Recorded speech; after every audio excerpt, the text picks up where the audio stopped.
சைவம் இல்லாமல் வருவேனா? இல்லை இல்லை, உங்களோட ஆன்மீகம் உங்களோட இது எனக்கு தெரியும்.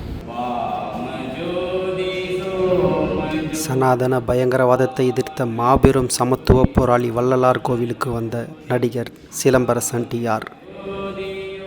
அவரின் அடுத்த படமான வெற்றிமாறன் இயக்கத்தில் உருவாகும் படத்திற்கு அரசன் என பெயரிடப்பட்டுள்ளது. மேலும் இப்படத்தின் போஸ்டரையும் படக்குழுவினர் வெளியிட்டனர். இது ரசிகர்களிடையே பெரும் எதிர்பார்ப்பை ஏற்படுத்தி வருகிறது. இந்த நிலையில் தனது 49வது படத்தின் அறிவிப்பு வெளியான நிலையில் வடலூரில் உள்ள வள்ளலார் கோவிலுக்கு சாமி தரிசனம் செய்ய வந்த நடிகர் சிலம்பரசன் டிஆர் அப்போது தானும் சைவம்தான், அதனால்தான் இந்த கோவிலுக்கு தான் வந்ததாகவும் அங்கு இருந்த தீட்சிதர்களிடம் கூறினார். சைவம் இல்லாமல் வருவேனா? இல்லை இல்லை, உங்களோட ஆன்மீகம் உங்களோட இது எனக்கு தெரியும். மக்களுக்கும் சாப்பாடு போடணும், சரிங்க சரி, குழந்தைங்களுக்கும் சாப்பாடு போடணும் ஆசை. சரி. ஸோ நாம் ஆசைப்பட்ட மாதிரியே 100 வருஷத்துக்கு 200 வருஷத்துக்கு முன்னாடி ஒருத்தர் ஆசைப்பட்டிருக்காரு அப்படின்னு கேள்விப்பட்டிருப்பாங்க. இல்லை, இந்த ஆன்மா உண்மையாக இறைவன் ஆசீர்வதிக்கப்பட்ட ஆன்மா தான். ரொம்ப சந்தோஷம்.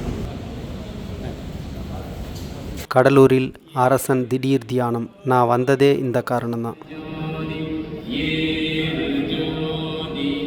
வள்ளலாரின் ஜோதியை மனமுருகி கும்பிட்ட நடிகர் சிம்பு. போதுமா, நல்லா சாப்பிடு, போதுமா? நல்லா சாப்பிடு என அங்கிருந்த நாய்க்குட்டிக்கு பிஸ்கட் கொடுத்து மகிழ்ந்தார். ஓகேவா?